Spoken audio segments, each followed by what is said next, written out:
მოგესალმებათ ნიკოლოს კარტოზიას პოდკასტი. დღეს განვიხილავთ ჩემს მიერ წაკითხულ ერთ-ერთ წიგნს, ჯონ ტენერის 30 წელი ინდიელთა შორის. ისტორიკოსებმა და ლიტერატორებმა აღიარეს, რომ ჯონ ტენერის 30 წელი ინდიელთა შორის არაჩვეულებრივი ნაშრომია. ეს ავტობიოგრაფიული წიგნი მე-19 საუკუნის ერთ-ერთ ყველაზე მნიშვნელოვან ნამუშევრად ითვლება, რომელიც ამერიკელი მკვიდრი მოსახლეობის, კერძოდ ოჯიბვეს ხალხის ცხოვრებას და კულტურას აღწერს. წიგნი არის ჯონ ტენერის ცხოვრების ნამდვილი ამბავი. ჯონი თეთრკანიანი ამერიკელი ბიჭი, რომელიც 9-10 წლის ასაკში ამერიკის სასულისპირა დასახლებაში გაიტაცეს ოჯიბვეს ხალხმა. ის გაზარდა ერთ-ერთმა ტომმა და შეითვისა მათი ენა, კულტურა და ტრადიციები. ტენერის ისტორია მოგვითხრობს თუ როგორ იქცა პატარა ბიჭი ინდიელთა ტომის სრულუფლებიან წევრად. წიგნი დეტალურად აღწერს მის ოჯახურ ცხოვრებას, ნადირობას, ურთიერთობებს სხვა ტომებთან, ასევე რელიგიურ რიტუალებსა და ტრადიციებს. ავტორი გულწრფელად საუბრობს იმ სირთულეებზე, რომელთა წინაშეც ის დგება, როგორც თეთრკანიანი ადამიანი ინდიელთა საზოგადოებაში.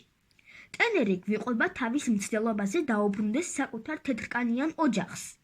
წლები მას უჭირს ცხოვრებასთან ადაპტაცია. მიუხედავად ამისა, მას შემდეგ რაც ტომიდან წამოვიდა, მთელი ცხოვრება ინდიელების დახმარებასა და მათ კეთილდღეობაზე ზრუნვას შეალია. 30 წელი ინდიელთა შორის სრულად ასახავს ტენერის ცხოვრებას ტყვეობაში და მისი დაბრუნების მცდელობებს.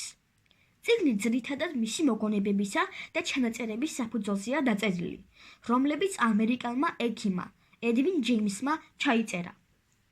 ტენერის ნაშრომი, რომელიც ისტორიულ და ანთროპოლოგიურ თხზულებად ითვლება, უმნიშვნელოვანესი წყაროა მე-19 საუკუნის ჩრდილოეთ ამერიკის ძირძველი მოსახლეობის ცხოვრებისა და კულტურის შესასწავლად.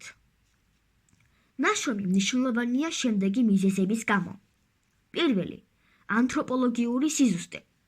წიგნი უნიკალური პირველი პირის გადმოსახადიდან აღწერს ოჯიბვეს ხალხის ყოველდღიურ ცხოვრებას, ტრადიციებს, ნადირობის მეთოდებსა და სოციალურ სტრუქტურას. ტენერის გულწრფელი აღწერა, გავგონარი დეტალებით, იმდროინდელი ამერიკის მკვიდრი მოსახლეობის კულტურას უნიკალურ პერსპექტივას ზიანს. მეორე, კულტურული იდენტობის საკითხი. ტენერის ამბავი აჩენს კითხვებს კულტურული იდენტობის შესახებ. ჯონი, რომელიც ორი კულტურის შუაშია, ცდილობს თავისი ადგილი იპოვოს, რაც მისთვის უდიდესი გამოწვევაა. წიგნი გვიჩვენებს, თუ როგორ მოქმედებს გარემო ადამიანის იდენტობაზე და როგორ რჩება ინდივიდი ორ სხვადასხვა კულტურას შორის.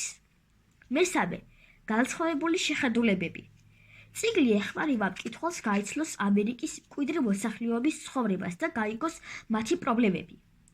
ტენერის გადმოცემიდან ირკვევა, რომ ეს საზოგადოება არ იყო მხოლოდ ველური და პრიმიტიული.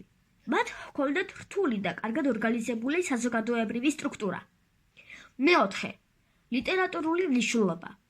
მიუხედავად იმისა, რომ წიგნი ანთროპოლოგიური ნაშრომია, ის მაინც საინტერესოა, როგორც ავტობიოგრაფიული თხზულება, რომელიც ბავშვის გატაცების შემდეგ მის მიერ გაცნილ ემოციებს აღწერს. ჯონ ტენერის 30 წელი ინდიელთა შორის არის დოკუმენტური წიგნი, რომელიც მნიშვნელოვან ისტორიულ ანთროპოლოგიურ ინფორმაციას გვაწვდის. ეს არის მოგზაურობა წარსულში, რომელიც მკითხველს საშუალებას აძლევს უკეთ გაიცნოს და გაიგოს იმ კულტურის შესახებ, რომელიც ხშირად არასწორად იყო გადმოცემული. ახლა კი დაგემშვიდობებით. მომავალ პოდკასტამდე.